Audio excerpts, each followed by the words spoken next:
आज बाबा की 30 तारीख के महावाक्य हैं। बाबा बोले, मीठे बच्चे, तुम्हें श्रीमत पर तत्वों सहित सारी दुनिया को पावन बनाने की सेवा करनी है। सबको सुख और शांति का रास्ता बताना है। मीठे बच्चे, तुम्हें श्रीमत पर तत्वों सहित सारी दुनिया को पावन बनाने की सेवा करनी है। सबको सुख और शांति का रास्ता बताना है। प्रश्न है, तुम बच्चे अपनी देह को भी भूलने का पुरुषार्थ करते हो, इसलिए तुम्हें किस चीज़ की दरकार नहीं है। बाबा बोले, चित्रों की। जब यह चित्र मना देह ही भूलना है तो उन चित्रों की क्या दरकार। स्वयं को आत्मा समझ विदेही बाप को और स्वीट होम को याद करो। यह चित्र तो छोटे बच्चों के लिए अर्थात नयों के लिए है। तुम्हें तो याद में रहना है और सबको याद कराना है। धंधा आदि करते सतो प्रधान बनने के लिए याद में ही रहने का अभ्यास करना है। गीत है, तकदीर जगाकर आई हूँ। ओम शांति। मीठे मीठे बच्चों ने यह अक्षर सुने और फौरन खुशी में रोमांच खड़े हो गए होंगे। बच्चे जानते हैं यहाँ आए हैं अपने सौभाग्य स्वर्ग की तकदीर लेने। ऐसे और कहीं भी नहीं कहेंगे। तुम जानते हो हम बाप से स्वर्ग का वर्षा ले रहे हैं, अर्थात स्वर्ग बनाने का पुरुषार्थ कर रहे हैं। सिर्फ स्वर्गवासी बनने का नहीं, परंतु स्वर्ग में ऊंचा पद पाने का पुरुषार्थ कर रहे हैं। स्वर्ग का साक्षात्कार कराने वाला बाप हमको पढ़ा रहे हैं। यह भी बच्चों को नशा चढ़ना चाहिए। भक्ति अब खत्म होनी है। कहा जाता है भगवान भक्तों का उद्धार करने आते हैं, क्योंकि रावण की जंजीरों में फंसे हुए हैं। अनेक मनुष्यों की अनेक मतें हैं। तुम तो जान गए हो सृष्टि का चक्र यह अनादि खेल बना हुआ है। यह भी भारतवासी समझते हैं। बरोबर हम प्राचीन नई दुनिया के वासी थे, अब पुरानी दुनिया के वासी बने हैं। बाप ने स्वर्ग नई दुनिया बनाई, रावण ने फिर क्या बना दिया, नरक बना दिया। बाबा कहते बाबा ने स्वर्ग बनाया, रावण ने नरक बनाया। बाप दादा की मत पर तुम अब अपने लिए नई दुनिया बना रहे हो, नई दुनिया के लिए पढ़ रहे हो। कौन पढ़ाते हैं? ज्ञान का सागर पतित पावन, जिसकी महिमा है। एक के सिवाय और किसी की महिमा नहीं गाई जाती, वही पतित पावन है। हम सब पतित हैं, पावन दुनिया की याद कोई को नहीं है। अभी तुम बच्चे जानते हो, बरोबर 5000 वर्ष पहले पावन दुनिया थी। यह भारत ही था, बाकी सब धर्म शांति में थे। हम भारतवासी सुखधाम में थे। मनुष्य शांति चाहते हैं, परंतु यहाँ तो कोई शांत रह न सके। यह कोई शांति धाम नहीं है। शांति धाम है निराकारी दुनिया, जहाँ से हम आते हैं। बाकी सत्युग है सुखधाम, उसको शांति धाम नहीं कहेंगे। वहाँ तुम पवित्रता सुख शांति में रहते हो, कोई हंगामा नहीं रहता। घर में बच्चे झगड़ा आदि करते हैं तो उनको कहा जाता है शांत रहो। तो बाप कहते हैं तुम आत्माएं उस शांति देश की थी, अब झगड़ालू देश में आकर बैठी हैं। बाबा कहते हैं झगड़ा करते रहते ना आपस में। ये किसका देश है? ये रावण का देश है ना। बाबा कहते विकारों के कारण रावण का देश बन गया है। वैसे तो भारत देश हमारा है वो नहीं कहते ना किसी और का देश है, लेकिन ये दुनिया सारी अभी रावण की है। 5 विकारों का प्रभाव है, इसलिए बाबा ऐसे समझाते हैं। यह बात तुम्हारी बुद्धि में है, तुम बाप के द्वारा फिर ऊंचे से ऊंचा पद पाने का पुरुषार्थ कर रहे हो। यह स्कूल कोई कम थोड़े ही है, गॉड फादर की यूनिवर्सिटी है। सारी दुनिया में बड़े से बड़ी यूनिवर्सिटी है। इसमें सब बाप से शांति और सुख का वर्षा पाते हैं। सिवाय एक बाप के और कोई की महिमा नहीं है। ब्रह्मा की महिमा थोड़ी है, बाप ही इस समय आकर वर्षा देते हैं। फिर तो सुख ही सुख है। सुख शांति देने वाला एक बाप है, उनकी ही महिमा है। सतयुग त्रेता में कोई की महिमा होती नहीं, वहाँ तो राजधानी चलती रहती है।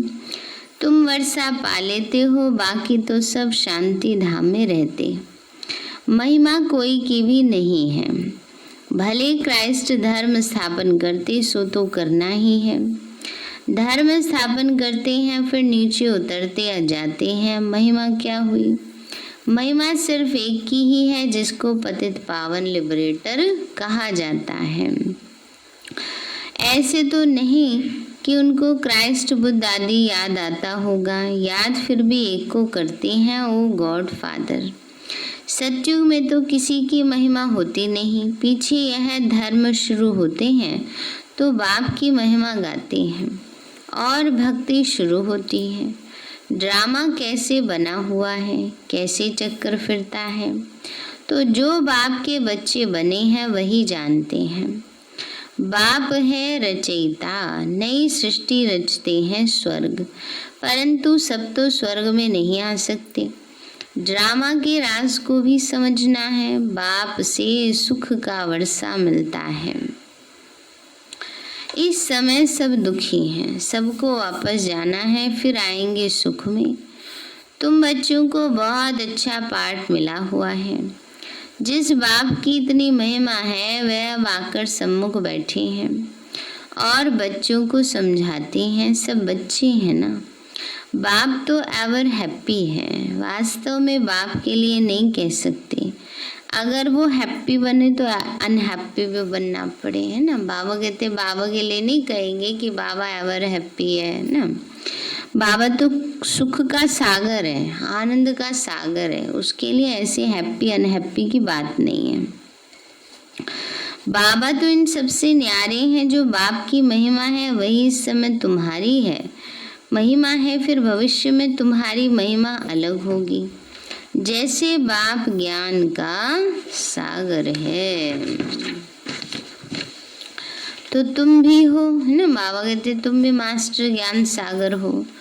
तुम्हारी बुद्धि में सृष्टि चक्र का ज्ञान है। जानते हो बाप सुख का सागर है, उनसे अथाह सुख मिलते हैं। इस समय तुम बाप से वर्षा ले रहे हो, तो बाप बच्चों को अभी श्रेष्ठ कर्म सिखला रहे हैं। जैसे लक्ष्मी नारायण हैं, इन्होंने जरूर आगे जन्म में अच्छे कर्म किए हैं, तब तो यह पद पाया है। दुनिया में यह कोई समझते नहीं कि इन्होंने राज्य कैसे पाया। बाबा कहते हैं तुम बच्चे अब यह बन रहे हो। तुम्हारी बुद्धि में आता है कि हम ये थे, फिर ये बनते हैं। बाप बैठ कर्म कर्म विकर्म की गति समझाते हैं, जिससे हम यह बनते हैं। श्रीमत देते हैं तो श्रीमत जाननी चाहिए ना। श्रीमत से सारी दुनिया तत्वों आदि सबको श्रेष्ठ बनाते हो। बाबा कहते हैं बाबा श्रीमत देते हैं तो श्रीमत का पता होना चाहिए। बाबा कहते हैं बाबा की श्रीमत से अब ये सारी दुनिया परिवर्तन होती है। बाबा ने कहा बच्चे सतयुग में सब श्रेष्ठ थे। वहाँ कुछ हंगामा व तूफान आदि होती नहीं। ना जास्ती ठंडी है ना गर्मी है, सदैव बहारी मौसम रहता है। वहाँ तो तुम कितना सुखी रहते हो। वो लोग गाते हैं खुदा बहिश्त अथवा हेवन स्थापन करते, तो उसमें ऊंचा पद पाने का पुरुषार्थ करना चाहिए। हमेशा गाया जाता है फॉलो मदर फादर। बाप को याद करने से ही विकर्म विनाश होंगे और फिर फादर के साथ हम आत्माएं इकट्ठी जाएंगी। श्रीमत पर चलकर हर एक को रास्ता बताना है। बाबा की श्रीमत पे चल के सबको रास्ता बताना है। बेहद का बाप है स्वर्ग का रचयिता। अब तो हेल है, नरक है। जरूर हेल में हेवन का वर्षा दिया होगा। अब 84 जन्म पूरे होते हैं, फिर हमको पहला जन्म स्वर्ग में लेना है। तुम्हारी एम ऑब्जेक्ट सामने खड़ी है, यह बनने का है। क्या बनने का है? ये लक्ष्मी नारायण बनने का है। ये हमारी एम ऑब्जेक्ट है, लक्ष्य है ना। लक्ष्य जैसा रखते हैं वैसे लक्षण आते हैं। तो बाबा कहते लक्ष्य हमेशा सामने होना चाहिए। हम सो लक्ष्मी नारायण बनते। वास्तव में इन चित्रों की दरकार नहीं, पर जो कच्चे हैं घड़ी घड़ी भूल जाते हैं, इसलिए चित्र रखे जाते हैं। कोई कृष्ण का चित्र रखते, कृष्ण को देखने बगैर याद नहीं रह कर सकते। तो सबकी बुद्धि में चित्र तो रहता है, तुमको कोई चित्र लगाने की दरकार नहीं। तुम अपने को आत्मा समझते हो, तुम्हें अपना चित्र भी भूलना है। चित्र माना यहाँ शरीर से है। बाबा कहते हैं तुम्हें अपना चित्र माना अपना शरीर भी भूलना है। देह सहित सब संबंध भूल जाने हैं। बाबा कहते हैं तुम आशिक हो एक माशूक के। माशूक बाप कहते हैं मुझे याद करो तो विकर्म विनाश हो जाए। ऐसी अवस्था रहे जो शरीर जिस समय छूटे तो समझें कि हम इस पुरानी दुनिया को छोड़ अब बाप के पास जाते हैं। 84 जन्म पूरे हुए, अब घर जाना है। बाबा ने फरमान किया है मुझे याद करो। बस बाप और स्वीट होम को याद करो। बुद्धि में है कि मैं आत्मा बिगर शरीर थी, फिर यहाँ पाठ बजाने के लिए शरीर धारण किया। पाठ बजाते बजाते पतित बन पड़े हैं। यह शरीर तो है पुरानी जुत्ती। आत्मा पवित्र हो रही है, शरीर पवित्र तो यहाँ मिल ना सके। यहाँ शरीर पावन कैसे मिलेगा? प्रकृति के तत्व ही पतित हैं। तो इसलिए बाबा कहते हैं बच्चे आत्मा पुरुषार्थ करके पावन बन रही है, बाकी शरीर सबके नंबरवार हैं। अब हम आत्मा जाएंगे वापस घर। पहले प्रिंस प्रिंसेस बनेंगे, फिर स्वयंवर के बाद लक्ष्मी नारायण बनेंगे। मनुष्यों को यह पता ही नहीं कि राधे कृष्ण कौन है। दोनों अलग अलग राजधानी के थे, फिर उन्हों का स्वयंवर होता है। तुम बच्चों ने ध्यान में स्वयंवर देखा है। शुरू में बहुत साक्षात्कार होते थे, क्योंकि पाकिस्तान में तुमको खुशी में रखने के लिए यह सब पाठ चलते थे ना। क्योंकि जब पाकिस्तान में थे तो बहुत हंगामे हो रहे थे। भारत पाकिस्तान का पार्टीशन हुआ था ना उस समय, तो उन दिनों बहुत क्रांतिकारी आंदोलन हुआ करते थे, बहुत हलचलें हुआ करती थी। बाबा ने बच्चों को खूब साक्षात्कार में बिजी रखा, पता ही नहीं चलता था बाहर क्या हो रहा है। तो बाबा कहते हैं बच्चे पिछाड़ी में तो है ही मारा मारी। अर्थक्वेक आदि बहुत होंगी, तुमको साक्षात्कार होते रहेंगे। हर एक को मालूम पड़ जाएगा कि हम कौन सा पद पाएंगे। फिर जो कम पढ़े हुए होंगे वो बहुत पछताएंगे। बाबा कहेंगे तुम नहीं पढ़े, न औरों को पढ़ाया, न याद में रहे। बाबा कहेंगे फिर लौकिक में कहते ना, देखो पढ़ लेते तो आज क्या बन जाते हैं। ऐसे बाबा भी कह रहे हैं। फिर लास्ट में बाबा कहेंगे वे धर्मराज बन जाएंगे। कहेंगे देखो तुम पढ़े नहीं, न याद में रहे, न औरों को पढ़ाया। याद से ही सतो प्रधान बन सकते हो। पतित पावन तो बाप ही है। वो कहते हैं माँ में कम याद करो तो तुम्हारी खाद निकल जाएगी।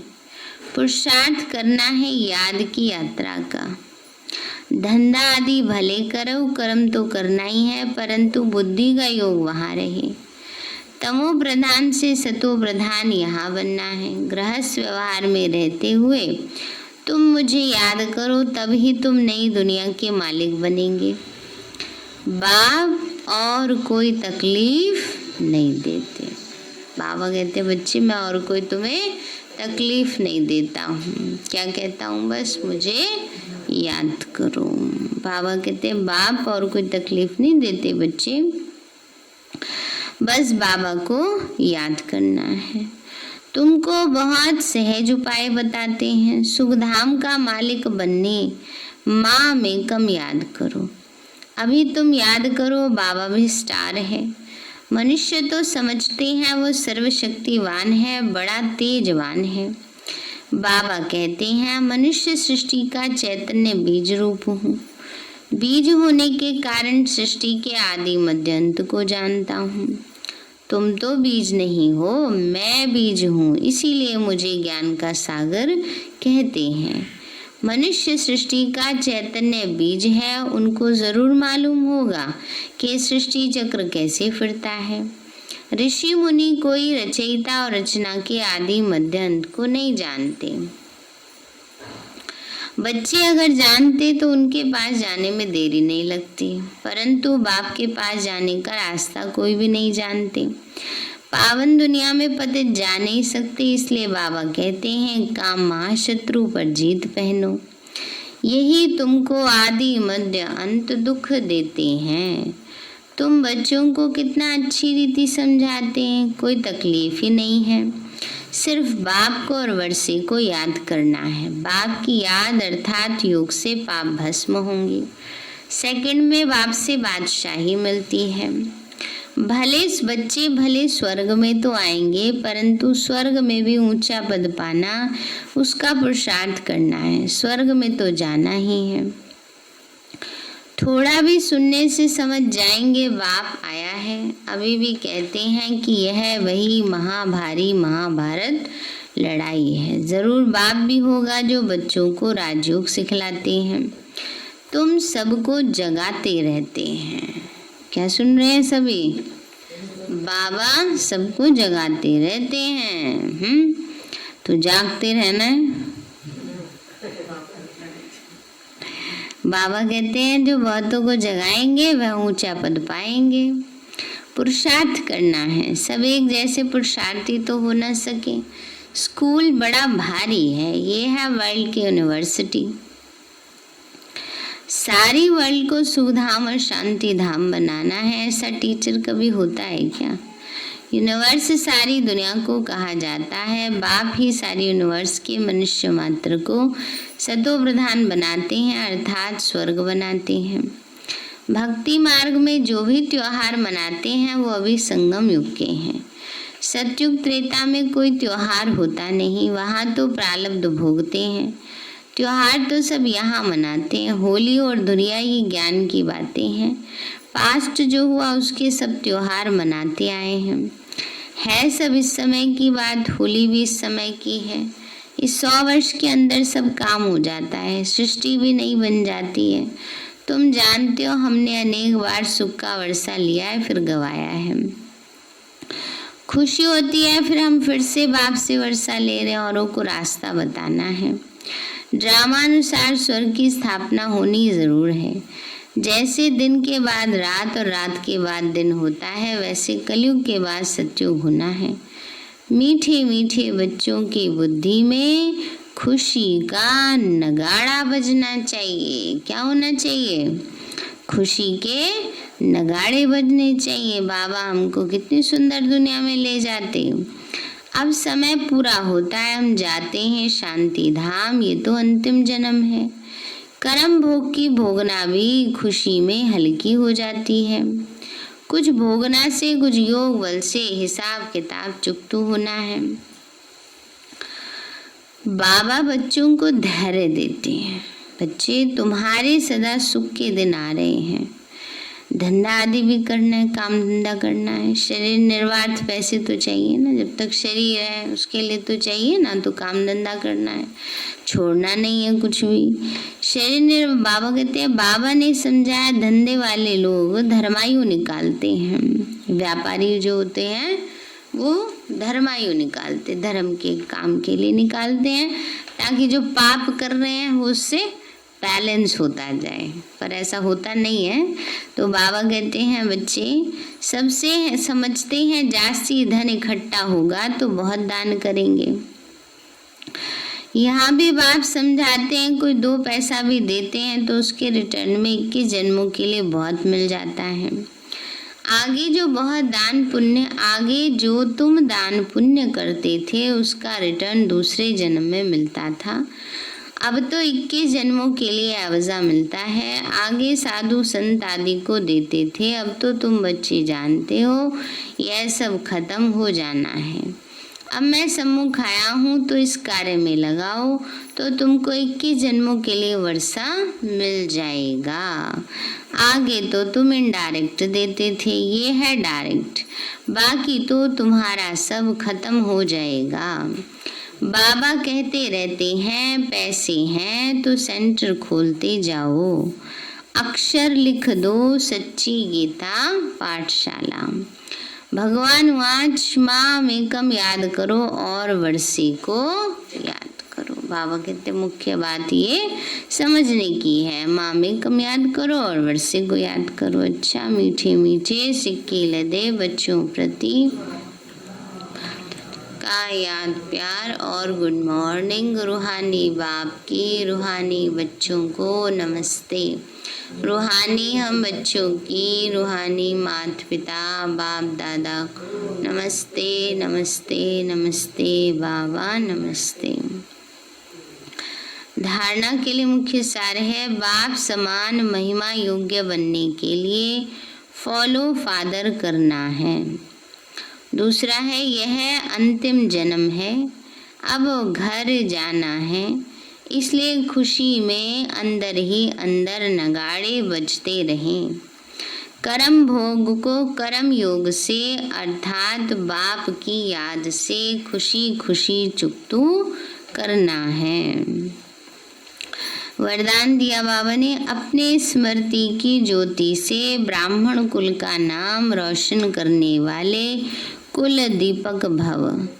बाबा बोले, यह ब्राह्मण कुल सबसे बड़े से बड़ा कुल है, इस कुल के आप सब दीपक हो। कुल दीपक अर्थात सदा अपने स्मृति की ज्योति से ब्राह्मण कुल का नाम रोशन करने वाले।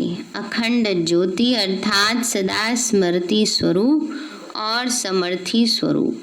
यदि स्मृति रहे कि मैं मास्टर सर्वशक्तिवान हूँ तो समर्थ स्वरूप स्वतः रहेंगे। इस अखंड ज्योति का यादगार आपके जड़ चित्रों के आगे अखंड ज्योति जलाते हैं। भक्ति में जलाते हैं ना, नवरात्रे आएंगे अब कब से, तो उसमें अखंड ज्योति कोई कोई जलाते हैं। तो जिन्होंने अपनी अखंड ज्योति जलाई है उनके आगे अखंड ज्योति जलती है। स्लोगन है, जो सर्व के प्रति शुद्ध संकल्प रखते हैं वही वरदानी मूर्त हैं। जो सर्व आत्माओं के प्रति शुद्ध संकल्प रखते हैं वही वरदानी मूर्त हैं। सार है, मीठे बच्चे, तुम्हें श्रीमत पर तत्वों सहित सारी दुनिया को पावन बनाने की सेवा करनी है, सबको सुख और शांति का रास्ता बताना है। प्रश्न है, तुम बच्चे अपनी देह को भी भूलने का पुरुषार्थ करते हो, इसलिए तुम्हें किस चीज़ की दरकार नहीं है। बाबा बोले, चित्रों की। जब यह चित्र ही माना देह ही भूलना है तो उन चित्रों की क्या दरकार, माना क्या जरूरत है, क्या आवश्यकता है। दरकार माना आवश्यकता। स्वयं को आत्मा समझ विदेही बाप को और स्वीट होम को याद करो।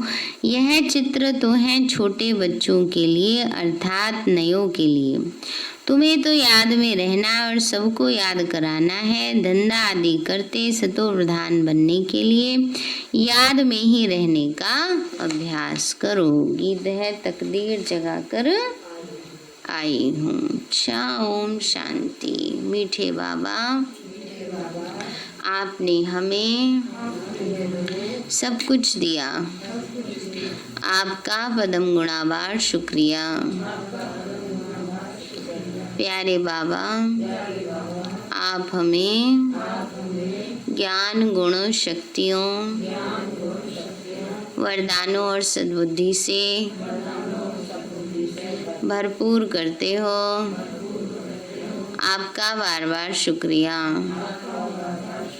मीठे बाबा, आपने मुझ आत्मा को, इस सेवा स्थान को, विश्व की सर्वात्माओं को निर्विघ्न बनाया। आपका बार बार शुक्रिया। प्रकृति के पांचों तत्वों का भी शुक्रिया। साइंस के साधनों का भी शुक्रिया। लौकिक अलौकिक परिवार का भी शुक्रिया।